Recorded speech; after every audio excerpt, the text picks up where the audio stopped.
Well, I'm viewing it as the weakest move I've ever seen from a superstar. Durant was easily a top 2 player in the league, and his signing to a team that was potent and powerful as the Golden State Warriors left opponents shaken. For the next 3 years, the Oracle Arena would be the league's modern coliseum, the most terrifying roster matchup that every team would circle on their season schedule. The Wild Warriors chants would fill the building and echo throughout. It was already the feared outcome for any team entering the Golden Gate. With Durant on the roster, the Warriors lost a total of 13 home games over the course of the next 3 years. Yo, what's the deal? What's the deal? It's your boy, Who Is Hendo, and we back talking sports. Shout out to the boys Twitch Culture. I'm be using some of his audio to use some of my points. And we're going to be talking about our coach for the last 10 years, Steve Kerr. And some of y'all going to like what I got to say. Some of y'all not going to like what I got to say. But I'm going to keep it all the way 100. I'm going to keep it all the way true. I'm going to keep it all the way real with y'all. Let's get it. An opponent winning in Oracle was so rare, the Warriors became the definition of a scheduled loss. Even without head coach Steve Kerr, his assistants Luke Walton and Mike Brown would step in with the same result. This team was an absolute juggernaut. You heard that, right? Mike Brown, Luke Walton would step in and they still win. They wouldn't lose a beat. Steve Kerr is a good coach. He's a good coach. I don't ever want people to think that I have my gripes with Steve Kerr, but Steve Kerr is a good coach. My problem has been the last few years he has been exposed for not being able to make adjustments, not being able to develop talent. The front office has been exposed. Bob Myers, you got away with picking some trash. And an unpopular opinion is James Wiseman didn't have the coach to develop him. What if James Wiseman could have been? I think James Wiseman could have been better than Looney. We didn't need James Wiseman to be all-world talent. No, that would obliterate their opponents, bringing them not just to physical exhaustion, but through mental anguish as they punched teams with demoralizing 3 after demoralizing 3. From the jaws of obscurity to the peaks of esteem and regard. To victims of their exploits, the Warriors and Oracle existed in infamy, but the brass of Golden State would accept no less. This is what every team could ever hope to accomplish as an organization. For players who hope to revitalize their careers or sought purpose, on the team in 2018 provided a template that many others would follow in hopes of finding even a semblance of what those players accomplished. Free agents swarmed Golden State, from DeMarcus Cousins to Kent Bazemore, Andrew Wiggins to Kelly Oubre Jr., and Otto Porter Jr. to Nemanja Bjelica. Players found hope, and in some cases, recognition on a championship team. But that was all about to come to an end. Yep. Something has fundamentally changed in Golden State. What has fundamentally changed in Golden State? You know what changed? I'll tell you what changed in Golden State. Steve Kerr don't have a super team. He got way less margin for error. Steve Kerr got to do some decision making. He got to do some coaching, some player development. And Steve Kerr cannot do any of that. He's not great at any of that, especially player development. He's a pushover. He can't control Draymond. Steph Curry can barely control that nigga. Jimmy ain't having that though. But that is the truth.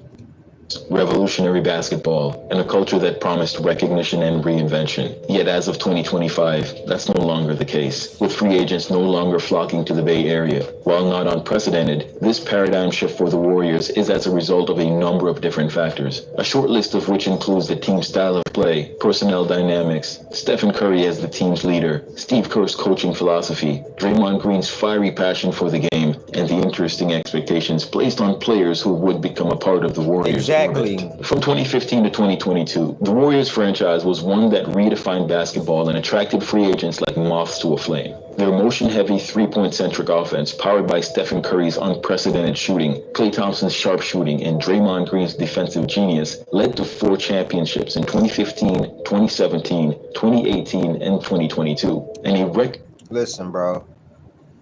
Steve Kerr can't develop young players. What's up, Ted? You're right. He can't develop young players. When everything is right, if you hire, let's say, okay, let's say the New York Knicks wanted to hire Steve Kerr. He would have been able to come in there, put something in place, put a style in place, or whatever like that, and maybe do something if he had an overwhelming team.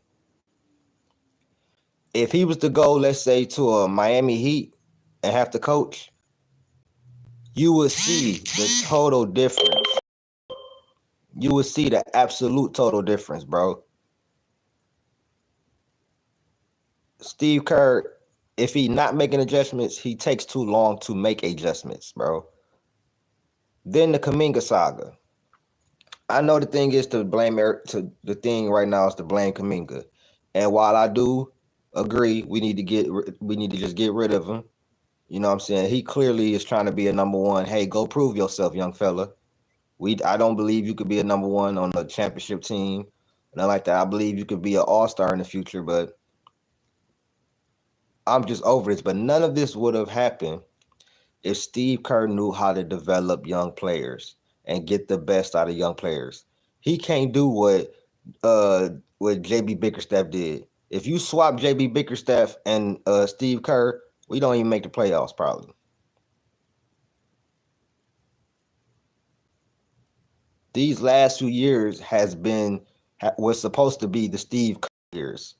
You showing what Eric Spoelstra is doing.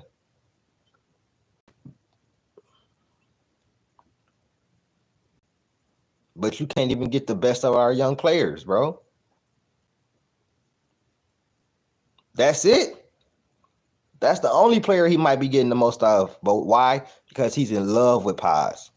But Paz don't perform consistently.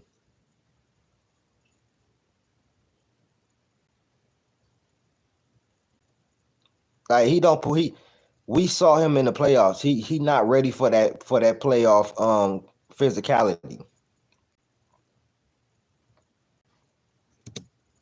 Record-breaking 73-9 season in 2016. Under Steve Kerr's innovative coaching, the Warriors offered something that no other franchise could. Join a winning culture, play beautiful basketball, and etch your name in history. The Warriors' free agent appeal peaked with Kevin Durant's 2016 signing, an earth-shattering move that saw a top-5 player leave Oklahoma City to join a 73-win team.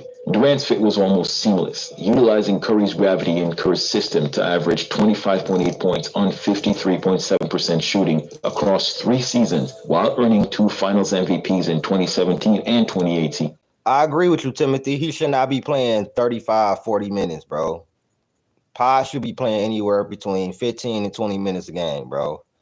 Paz is a bench guard. I'm just keeping it real with y'all. He can give you some sparks. He can give you a 25-point game. He's always going to try to defend, rebound, you know what I'm saying, push the pace, play make. He's always going to do those things and try to do those things. That's what keeps him on the floor. But when he's not able to defend, when his shot not going, when he barely can even get around his defender,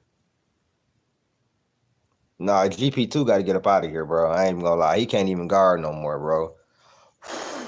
He injury prone, and after what I seen versus Minnesota, he cannot, bro. Old GP2 would have been at least able to stay in front of Ant-Man a little bit. He was getting cooked. You know who the only person was able to really guard him? Kuminga. Kuminga was the only one that had any semblance of success versus Ant-Man guarding him. You didn't ruin Kuminga trade value, so now we really can't get nothing for him. The teams don't want to. They know he got to get up out of here. He not a bum. I just don't like if he not gonna defend how he was once defending, and he definitely not hadn't been hitting his shots. He had a stretch for a minute where he was definitely balling. But if he not gonna defend, that's what we got GP2 for. The main reason. One of the most underrated point of attack defenders. If he's not able to do that, it's like, oh, we know they dropped the ball not drafting him. I said they should That was in have drafted him. contrast to Andre Iguodala, who joined in 2013. Andre epitomized the Warriors' ability to elevate role players who sacrificed stats for defensive versatility. Note that Andre's scoring was already on the decline, so his situation is not quite the same as a player who's capable giving up scoring points to pass the rock instead. This made it easier for him to focus on guarding while allowing the team's best scorer to operate at the other end of the floor. Not only did he bring that in spades, but combined with his clutch plays, this controversially earned him the Finals MVP in 2015. The 2022 championship further exemplified the winning culture at Golden State, with free agents like Otto Porter Jr., who had 8 points while shooting 39.7% from three, and Nemanja Bjelica with 6 points and 36% from three, thriving in defined roles, complementing Andrew Wiggins' two-way explosion coming off 17.2 points and an All-Star nod following his 2020 trade acquisition. Then there were the ring chasers and rejuvenators. The Warriors attracted veterans on minimum deals, such as David West, the key bench player, JaVale McGee. I don't know, man. Listen, I'm cool with Cam Thomas to Detroit, but I don't know how much better he is than Jaden Ivey. I mean, I think Cam Thomas gonna have to pass the ball. He's gonna have to defend. So I don't have a problem if Cam Thomas could come to Detroit, but man, you better get out of here, bro. Stop playing with me, Ted. Stop playing with me, Ted. I do not need to see that nigga here, bro. Exactly. No defense at all. I'm not really even trying to see that, bro. And Jaden Ivey got better on defense last year. He at least attempts to defend. I don't know if I see that with Cam. Yeah, he can give us buckets, but we need more than that, bro. We really need a 4. We got Bobby Clintman, but I'm not sure what Bobby Clintman is yet. So,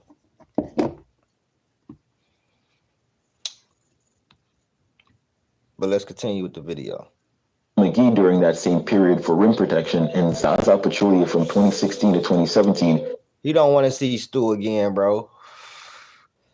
LeBron don't want to see no damn Beef Stew again.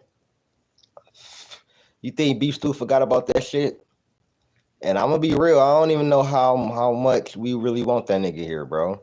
He ain't finna bring that bullshit here. You think he finna bring that bullshit here with them LeBron fans? Detroit ain't one of that, bro. This is one of the realest cities in America. We ain't having that shit here, bro. We bad boys for a reason.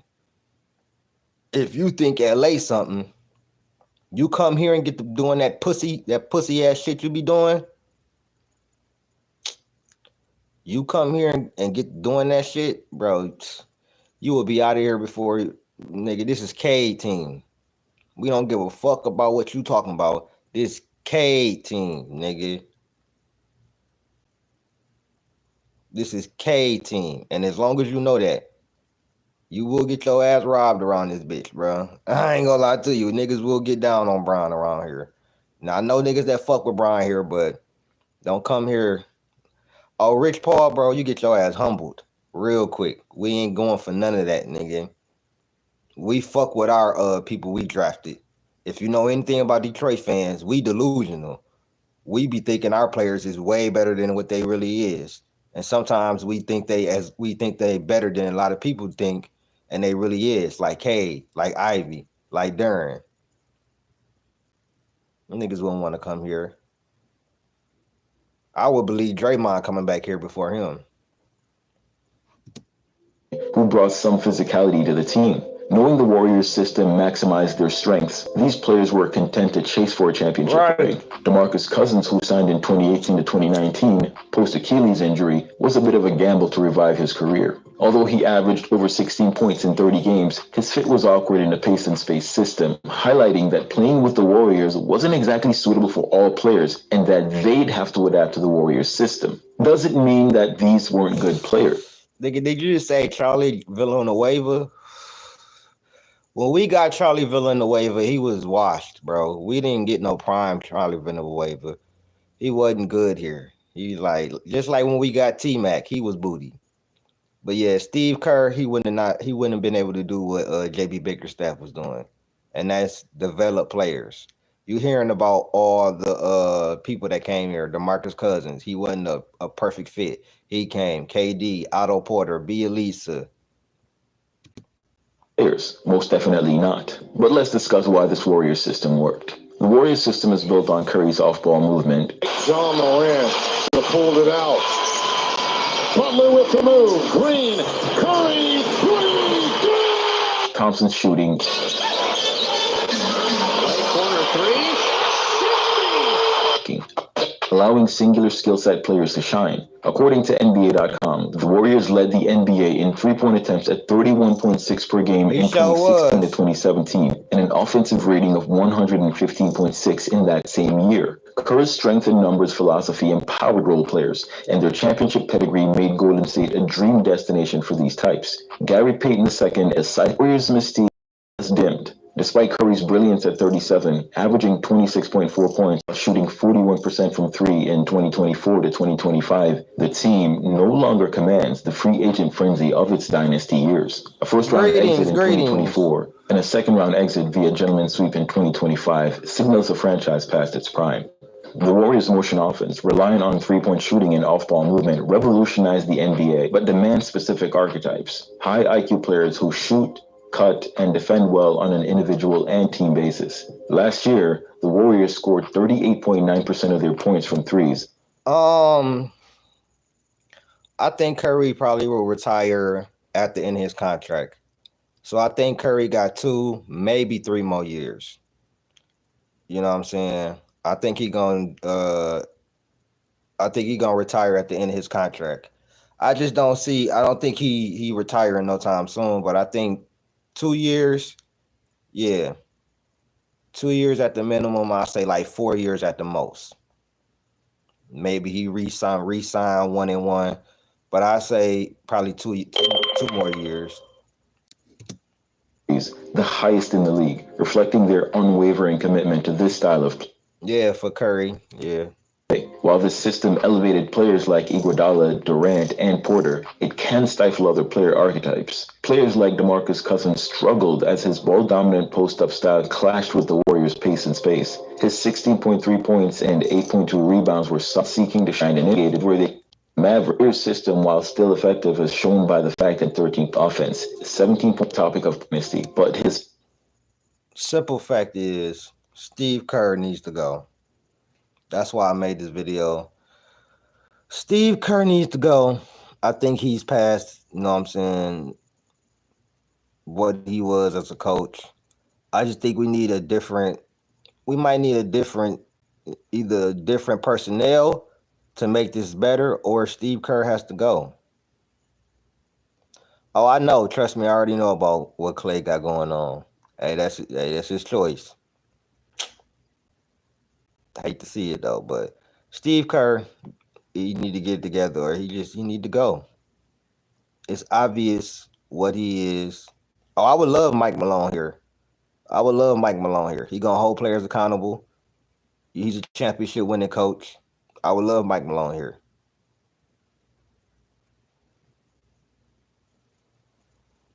That would be a dream, probably the end for Clay.